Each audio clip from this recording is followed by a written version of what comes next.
নমস্কার, আমি স্বপন। নিউজ নয়া ভারতে আপনাদের সকলকে স্বাগত। আজকে এমন একটা খবর আপনাদেরকে দেব যা গোটা পশ্চিমবাংলার আপামর বাঙালি হিন্দু, এমনকি গোটা বিশ্বের সমস্ত বাঙালি হিন্দুদের মনের আনন্দে উচ্ছ্বাসে তারা ভেসে যাবে, এরকম একটা খবর আপনাদেরকে আমি দেব। আমাদের এই পশ্চিমবাংলা থেকে কয়েক হাজার মাইল দূরে দুই বাঙালি টেকনোলজিস্ট, ধীমান দেব চৌধুরী, বাসুদেব মুখার্জি, তারা দুজনে মিলে অসাধ্য সাধন করেছেন আমেরিকার লস অ্যাঞ্জেলেসে। তারা বাঙালি হিন্দু জেনোসাইড মিউজিয়াম তৈরি করছেন। বিশ্বে প্রথম জিউসদের এরকম মিউজিয়াম আছে, জিউসদের নামে। আর এই বাঙালি হিন্দু জেনোসাইড, যেটা স্বীকারই করে না ভারতবর্ষে বহু রাজনৈতিক দল, সেটা স্বীকারই করতে চায় না। বাম, কংগ্রেস থেকে তৈরি হওয়া যে সমস্ত রাজনৈতিক দল, জনতা দল থেকে তৈরি হওয়া রাজনৈতিক দলের একটা বিরাট অংশ, তারা এটা স্বীকারই করতে যায় না যে বাঙালি হিন্দুদের জেনোসাইড 1204 খ্রিস্টাব্দ থেকে আজ পর্যন্ত বারে বারে হয়েছে। সেই বখতিয়ার খলজির সময় থেকে আজকে পর্যন্ত আমরা কিভাবে বারে বারে আক্রান্ত হয়েছি বাঙালি হিন্দুরা। আমাদের মন্দির ধ্বংস করে দেওয়া হয়েছে, আমাদের মহিলাদের উপর অত্যাচার করা হয়েছে। এই প্রায় 800,000 বছর ধরে আমরা যে নিপীড়িত হয়েছি, জেনোসাইডের শিকার হয়েছি, তারই ইতিহাস, একদম তারই একটা ক্রোনোলজি হাজির করা হবে এই বাঙালি হিন্দু জেনোসাইড মিউজিয়ামে। আর সেটা তৈরি করছেন দুই বঙ্গ সন্তান, ধীমান দেব চৌধুরী, বাসুদেব মুখার্জি। তারা পশ্চিমবঙ্গের সেকুলারের ভণ্ডামি, সেই ভণ্ডামির মুখোশ তারা খুলে দিতে চাইছেন।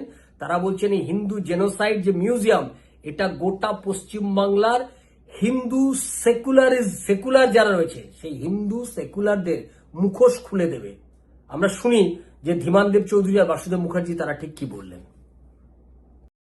আমাদের সারা পৃথিবীতে ছড়িয়ে থাকা বাঙালি হিন্দুদের কাছে আর একটা খুব বড় ঘটনা এটা।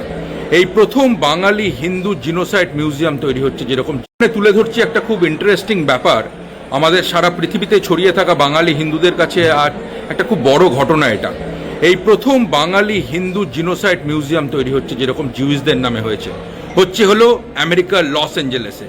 আমি বলবো, রিকোয়েস্ট করবো ধীমান দেব চৌধুরী দাকে, যার অরিজিন সিলেট থেকে, এবং সুদেব মুখার্জিকে এই ব্যাপারে কিছু বলতে। দুজনে টেকনোলজিস্ট, তারা ভীষণভাবে ইনভলভ। ধীমানদা নিজের হাতের ভিত্তিপ্রস্তর স্থাপন করেছে। ধীমানদা একটু যদি বলেন সবাইকে। নমস্কার।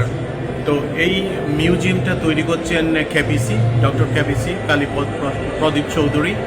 উনি বিল্ডিংটা জুস মিউজিয়ামকে দিয়েছেন, এবং juice museum they will start it. They will have the people coming into this Holocaust museum and then go through the Bengalis genocide museum. So এইখানে আমরা 1204 সাল থেকে শুরু করছি। 1204 সালের পর থেকে যে ঘটনাগুলো ঘটেছে, যেমন কেরানি ডাইনেস্টি এসেছে, আমাদের মেয়েদের উপর কীরকম অত্যাচার করেছে, সেইখান থেকে কিভাবে ইপিজেনেটিক সাইলেন্সিং তৈরি করা হয়েছে আমাদের জেনারেশন বাই জেনারেশন, সেগুলো আলোচনা করা হবে। ব্রিটিশরা কিভাবে আমাদেরকে ডিভাইড করেছে সেগুলো নিয়ে আলোচনা করা হবে। More importantly, every aspect we are trying to create an immersive experience in there, and through which you can learn, you can actually feel what happened in 1204, what happened in later on, and from there on it will continue until contemporary issues like today what's happening. So everything would be presented in there. Bakhtiyar খলজির যে আক্রমণ, সেখান থেকে শুরু হচ্ছে ইতিহাসটা, right? এবং বাঙালি হিন্দুর উপরে আজকেও যে অত্যাচার চলেছে। সুদেব, তুমি কি বলো?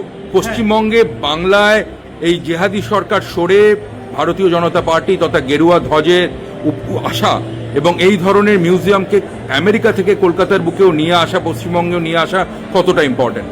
হ্যাঁ, একটা জিনিস যেটা আমরা আজকে সবাই যেখানে এক জায়গায় আসতে পেরেছি, দীর্ঘদিন ধরে এই যে বাঙালি হিন্দুদের ওপর যে গত 800,000 বছর ধরে যে অত্যাচার হয়ে আসছে, তার একটা ক্রোনোলজিক্যাল যে একটা ভিউ পয়েন্ট, যেটা দেখানো সবাইকে যে আমরা কোথায় ছিলাম, কোথায় চলে এসেছি,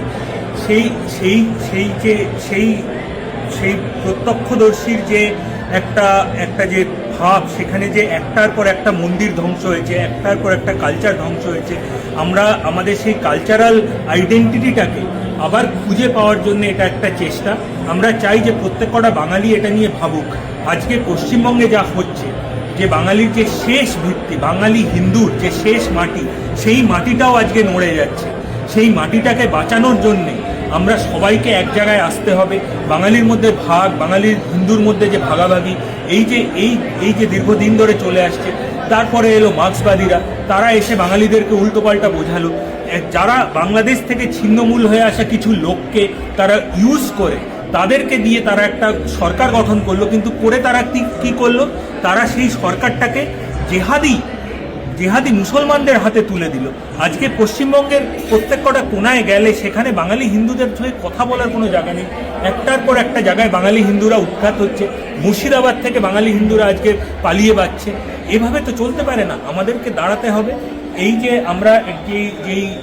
আমরা আজকে যে এই মিউজিয়ামটা বানানোর চেষ্টা করেছি, আমরা চাইব ভবিষ্যতে প্রত্যেক কটা শহরে এরকম একটা মিউজিয়াম হোক, যেখানে বাঙালি হিন্দুরা তাদের নিজেদের ঐতিহ্য, তাদের ইতিহাস তারা জানতে পারবে এবং সেটা আগামী প্রজন্মকে দেখাবে যে বাঙালির অস্তিত্বটা কোথায়, বাঙালি হিন্দু কারা।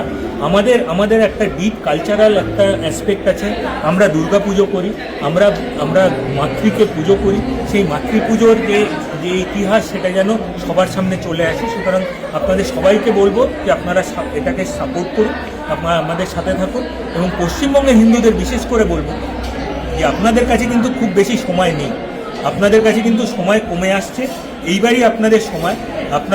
আপনাদের যে ভোটটা সেটা কিভাবে দেবেন সেটা নিয়ে আপনারা ভাববেন। 50 টাকা 100 টাকার জন্য একটা ভোট দিয়ে দিচ্ছেন, আমাদের পরবর্তী প্রজন্মের কিন্তু আর কোথাও কোনো জায়গা থাকবে না। এই জিনিসটা নিয়ে আপনারা ভাববেন। এটাই কিন্তু আপনাদের হাতে শেষ সুযোগ। ধন্যবাদ।